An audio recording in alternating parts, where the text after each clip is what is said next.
Rwanda kushinda kombe la ligi mabingwa Ulaya. Timu zote 4 zilizofika nusu finali katika michuano hiyo, Bayern Munich, Arsenal, Atletico Madrid na Paris Saint-Germain, zina uhusiano na Rwanda. Kupitia kampeni yake ya Visit Rwanda, nchi hiyo inawekeza sana katika michezo ili kuboresha na kuipamba taswira yake katikati mwa tuhuma za ukiukwaji wa haki za binadamu.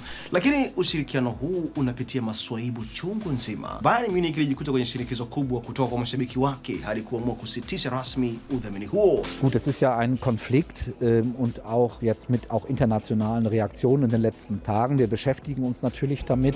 Badala yake, klabu hiyo ilibadilisha makubaliano hayo na kuwa ushirikiano wa maendeleo wa mpira wa miguu. Arsenal pia imethibitisha kwamba makubaliano yao yatafika mwisho baada ya msimu huu, na hii ni kutokana na maandamano ya mashabiki.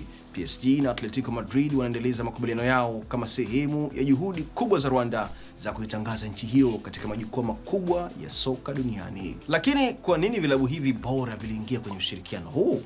You want to grow your audience, you want to grow your reach, you want to present yourself as a likable team to these countries as well. I see that as a viable approach, and they get to make money in the process. Mwisho wa yote, timu yoyote itakayoshinda ligi mabingwa itamaanisha kwamba Rwanda nayo itakuwepo, hata kama ni kupitia maandishi madogo.